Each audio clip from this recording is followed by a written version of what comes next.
Jesus, ich danke dir, dass du hier bist.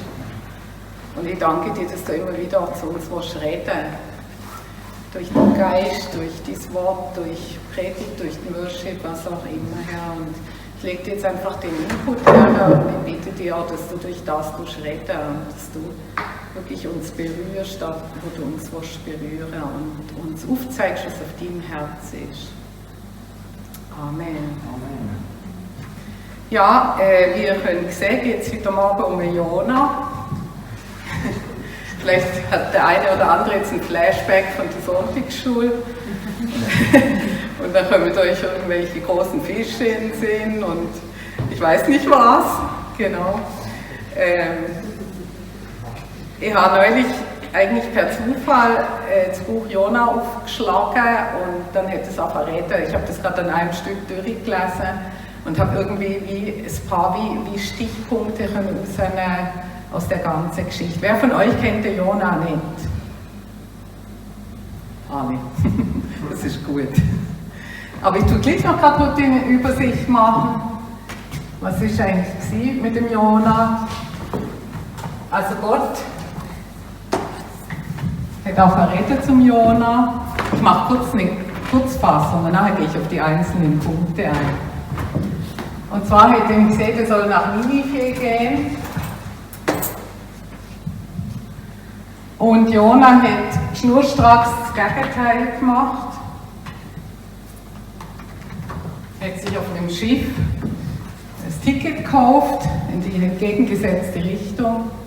Dann hat Gott einen Sturmwind geschickt aufs Wasser. Sie haben alle um ihr Leben müssen bangen, bis der Jona über Bord ist geworfen worden. Es hat keine andere Lösung gegeben. Ist nachher verschluckt worden. Anstatt untergegangen, ist er nachher verschluckt worden von einem großen Fisch.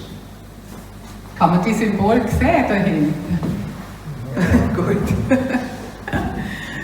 Und ist schlussendlich parat gewesen, doch auf Ninive zu gehen. Und dort, das ist eigentlich so gewaltig, was Gott gewirkt hat in dem Ninive. Er hat einen riesen Gnadenmoment geschenkt.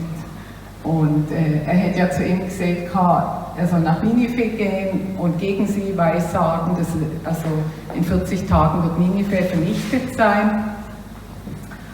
Und er hat ja dann haben die alle Buß da und Gott hat es verhindert. Also ein riesen Gnadenmoment. Was hat mich jetzt beschäftigt bei der ganzen Geschichte? Während ich das gelesen habe ich einfach den Eindruck gehabt, dass wir in andere Zeiten werden reingehen, wo Gott Leute braucht. Leute, die den Umweg nicht machen über das Schiff und über den Fisch, sondern gerade direkt auf Impulse reagiert, die Gott uns gibt. Und ich muss sagen, ich predige ja mir selber auch. Ich habe noch ziemlich deutlich vor Augen, wo ich versät habe, wo Gott so klar zu mir hat geredet. Also, das ist ein Beispiel, ich bin im Zug gesessen und da ist ein Mann eingestiegen und Gott hat mir gesagt, er hat mit Gewalt Probleme. Und ich habe wie gewusst, eigentlich wollte Gott den jetzt berühren, also so deutlich habe ich selten Gottes Stimme gehört wie den, aber ich habe so Angst bekommen, dass der mich jetzt gerade zusammenschlägt im nächsten Moment, dass ich überhaupt nichts mehr sagen konnte. Nein, ich habe Angst bekommen vor allen Leuten, die ringsherum sind gesessen und bin ausgestiegen und habe nichts gesehen. Aber ich weiß bis heute, dass ich nichts habe gesehen. Bis heute. Und ich habe auch nachher nie mehr so deutlich Gottes Stimme gehört, wie in dem Moment. Und ich hoffe, dass ich es mal wieder erleben darf. Ich weiß, dass ich Vergebung habe, also das ist nicht das Thema.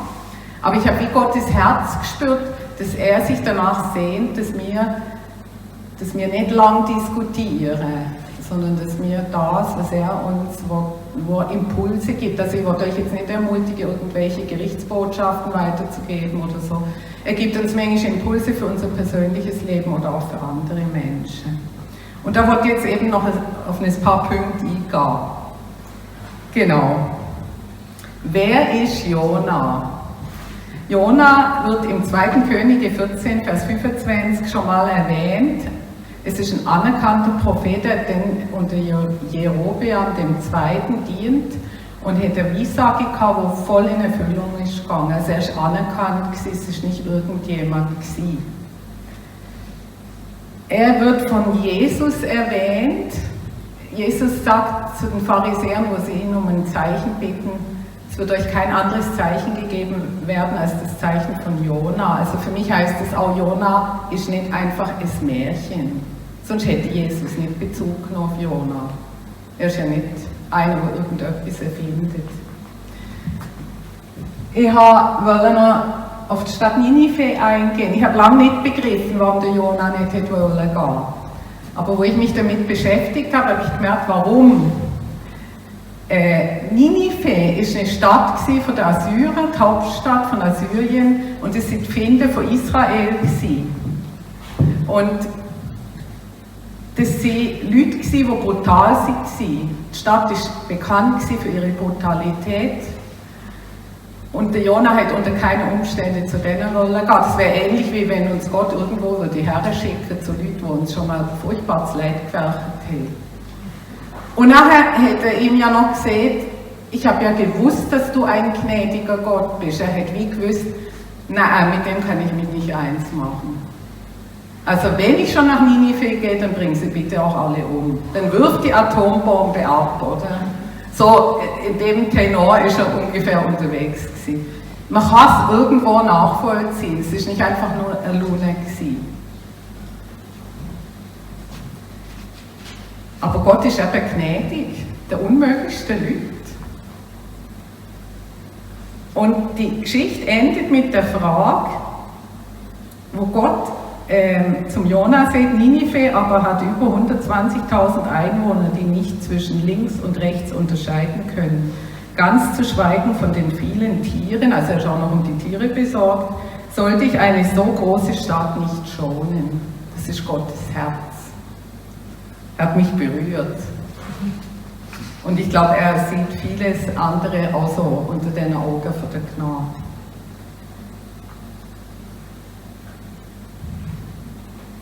Also jetzt möchte ich mal so auf Punkt für Punkt ein bisschen eingehen. Gott redet, das wäre das hier, Gott redet zu uns. Eigentlich, wie wertvoll ist es eigentlich, dass Gott mit uns redet? Habt ihr das auch schon mal gehört, der Satz? Das hat jeder von uns mal gehört. Mit dem oder mit der redet ich nicht mehr. Das bedeutet, die Person ist für mich gestorben. Die Aufmerksamkeit hat die Person nicht mehr verdient.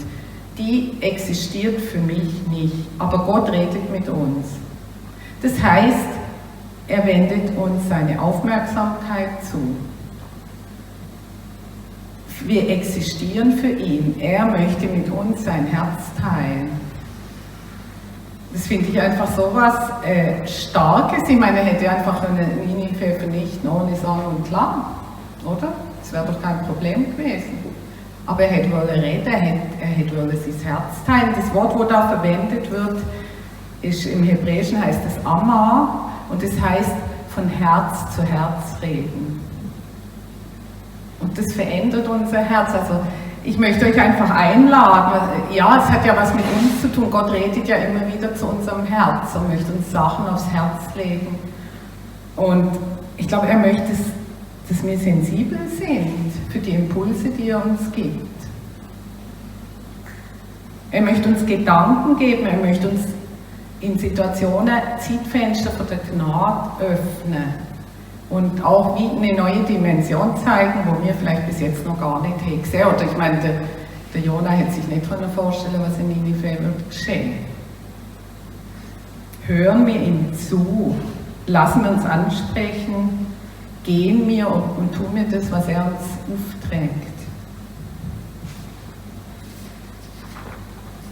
Ich erinnere mich an eine Geschichte, die auch mir jemand, wo ich gut kenne, erzählt hat. Er hat immer wieder einen Impuls gehabt, zu einer Frau zu gehen, die sterbenskrank ist, aus dem Dorf. Er hat sie auch nicht gut gekannt. Immer wieder der Impuls, gang zu ihr ins Spital. Und irgendwann hat er sich aller Mut zusammengenommen und ist gegangen und hat der Frau noch von Jesus erzählen, bevor sie gestorben ist. Und die hat wirklich noch Jesus aufgenommen, obwohl die ganze Familie gegen Glauben ist. Aber er hat wie einen Moment verwünscht, wo gerade niemand sonst ist rum war. Und die Frau ist allweg nicht verloren gegangen. Da hat auch Gott ein Gnadefenster aufgetan.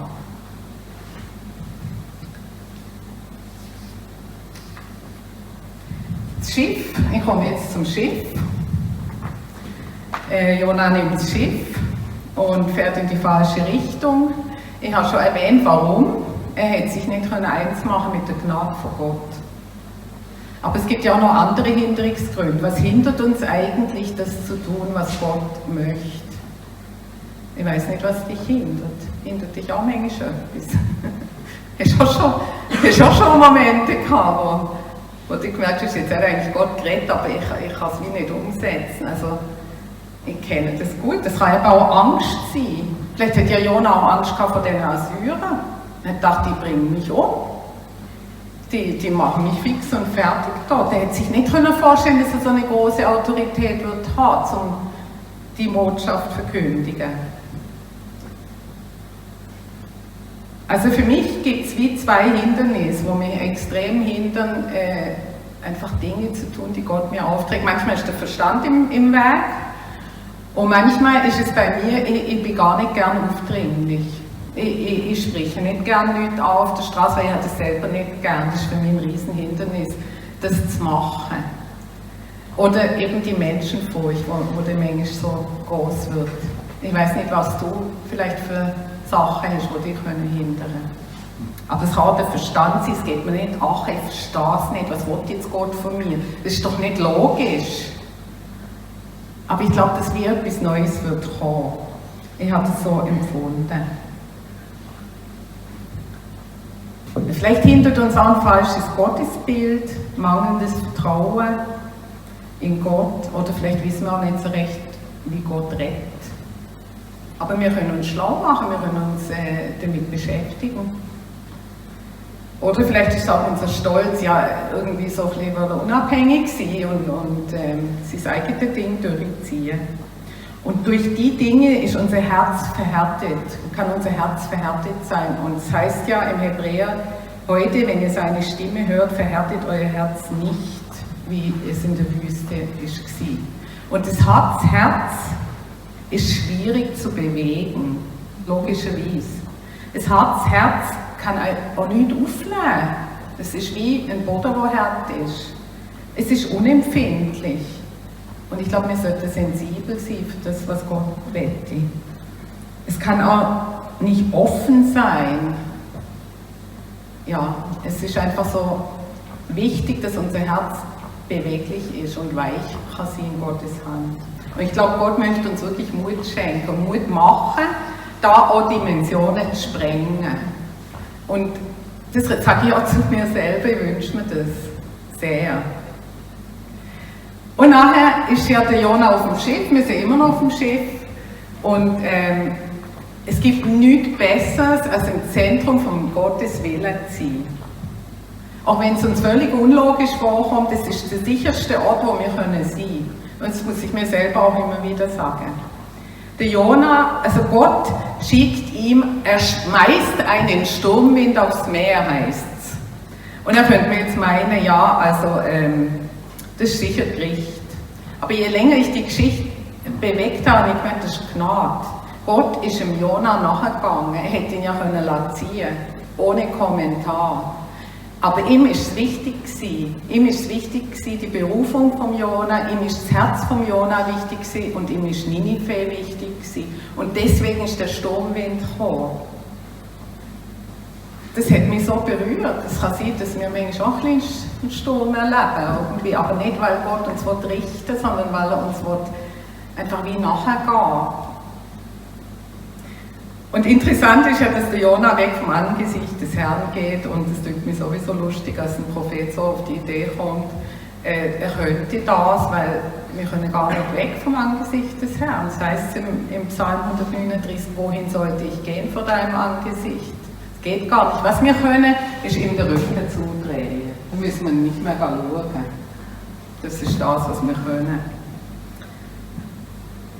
Und nachher hat es mich also auch noch so berührt, Jona schlief fest, ganz unten im Schiff, tief und fest. Alle anderen haben um ihr Leben geschrien und gekämpft und ihre Götter angebetet und Jona schlief fest. Also ich habe manchmal auch Schlafstörungen und bin froh, wenn ich dann mal wieder schlafen kann.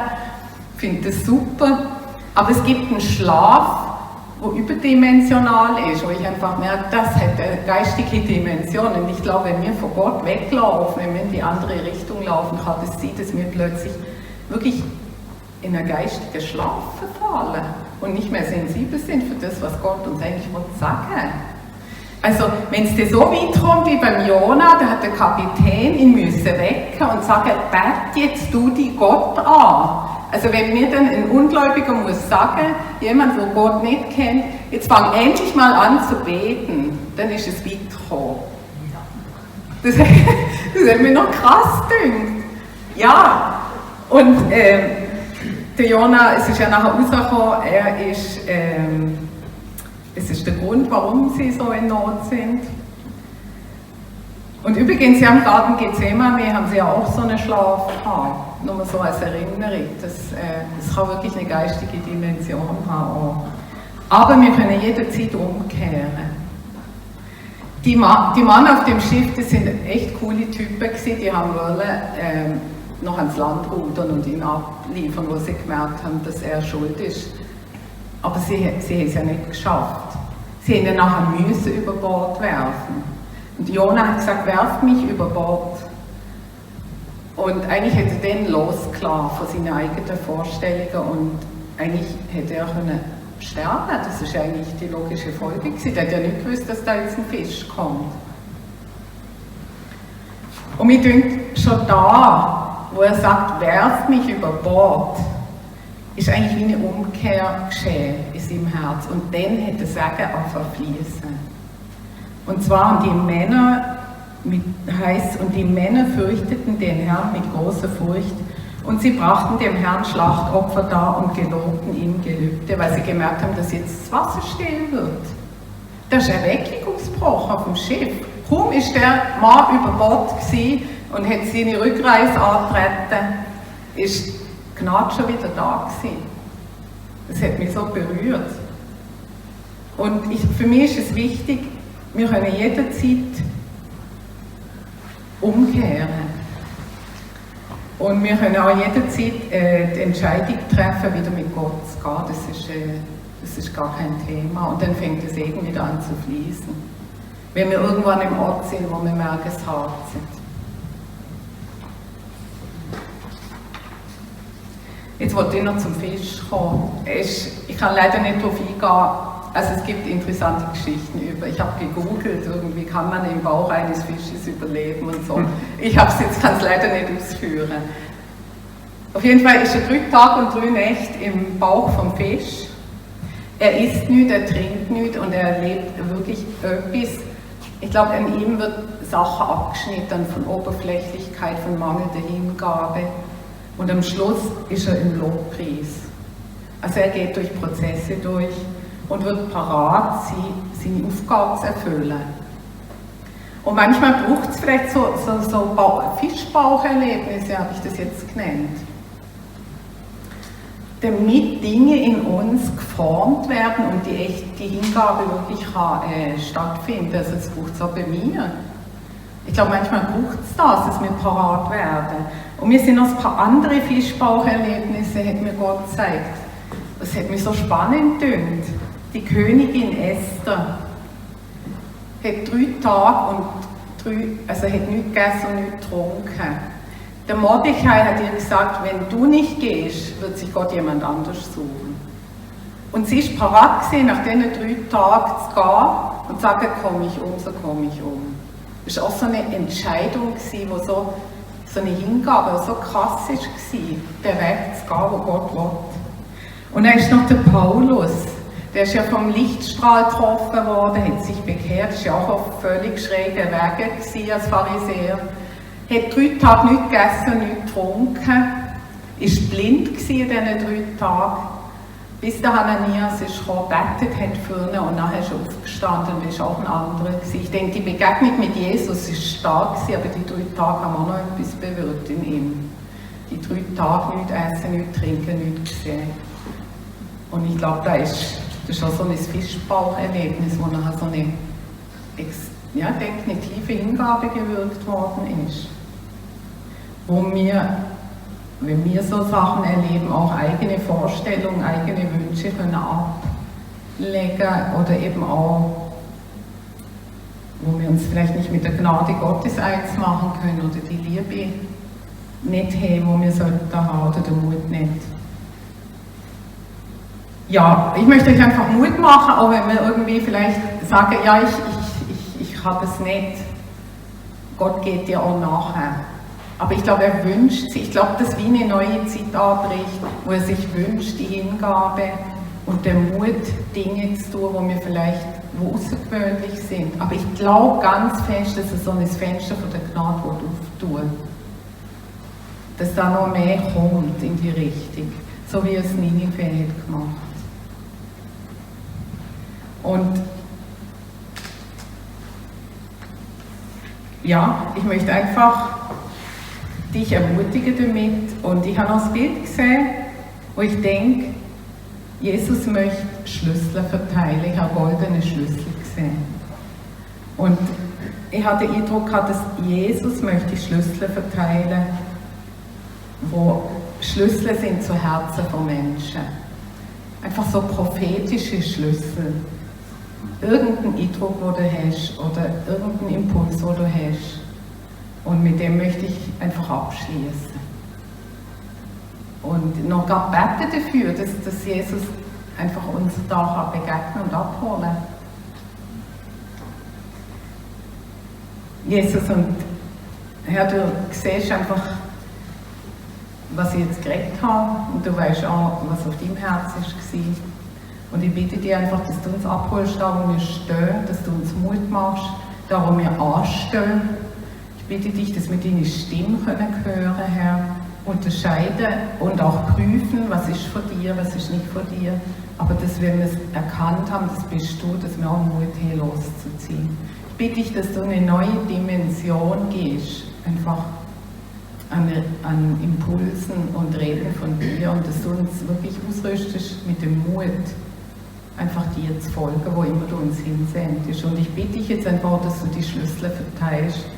Schlüssel von prophetischen Worten, von deinem Reden, wo Schlüssel sind zu Menschenherzen. Dass wirklich Gnadenmomente auch aufgehen. Danke dir dafür. Amen.